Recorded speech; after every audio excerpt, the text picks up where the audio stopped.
સુરત બાદ ભરૂચમાં કોમી તંગદિલી સર્જાઈ હતી, જેમાં ભરૂચ શહેરના ગોકુળનગરમાં બે કોમના ટોળા આમને સામને આવી જતા પરિસ્થિતિ વણસી હતી। ભરૂચ પશ્ચિમ વિસ્તારમાં ગોકુળનગર આવેલું છે, જેમાં હિન્દુ અને મુસ્લિમ લોકો વસવાટ કરે છે।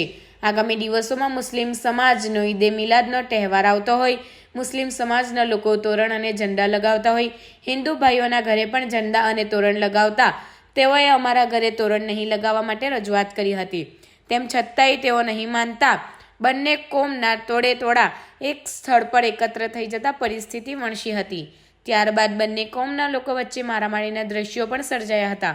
આ બનાવની જાણ થતાં જ ભરૂચ જિલ્લા એસપી મયુર ચાવડાએ સ્થળ પર પહોંચી headquarter DYSP LCB SOG B division A division taluka પોલીસના પીઆઈ પીએસઆઈ સહિતના પોલીસ કાફલો ખડકી ત્યાં તોડે થયેલા તમામ લોકોને વિખેરી પરિસ્થિતિ પર તાત્કાલિક કાબુ મેળવ્યો હતો। જોકે ત્યારબાદ આ બનાવમાં જે લોકો સામે આક્ષેપ થતા હતા તે તમામ લોકોને અટકાયત કરીને તમામ વિરુદ્ધ કાયદેસરની કાર્યવાહી હાથ ધરી છે। આ ઘટનામાં 2 કે 3 લોકોને ઈજાઓ પહોંચતા હોસ્પિટલમાં દાખલ કરાયા હોવાની માહિતી પણ પ્રાપ્ત થઈ રહી છે। જોકે સુરત બાદ ભરૂચમાં થયેલી તકરારમાં માહોલ ગરમાયો છે। આ મામલે ભરૂચ જિલ્લા એસપીએ મયુર ચાવડાએ લોકોને અપીલ કરતા જણાવ્યું હતું કે હાલમાં તે સ્થળ પર શાંતિ છે, જેથી આ મામલે કોઈ પણ ઉશ્કેરણીજનક ભડકાવે તો ભડકાવવું ન જોઈએ અને કોઈ પણ વિષય પર ધ્યાન આવે તો પોલીસનું ધ્યાન દોરવું જોઈએ। આ બનાવમાં હાલ તો પોલીસ ગુનો નોંધવાની કામગીરી હાથ ધરી છે। જો કે બનાવમાં કોઈ પણ પ્રકારની અફવાઓથી દૂર રહેવા અપીલ કરી હતી।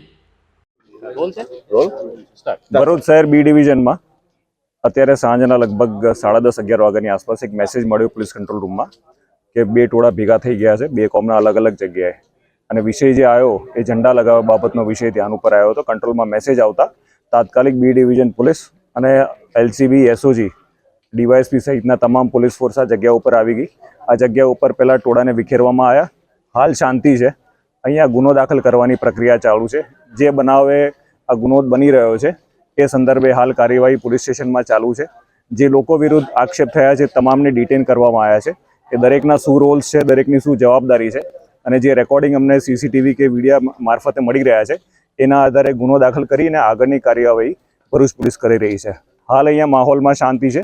તમામ લોકોને વિનંતી છે કે કોઈ પણ જગ્યાએ કોઈ પણ ઉશ્કેરણીજનક કોઈ ભડકાવે એમાં ભડકાવવું નહીં, અને કોઈ પણ વિષય ધ્યાન ઉપર આવે તો પોલીસને તાત્કાલિક જાણ કરવી।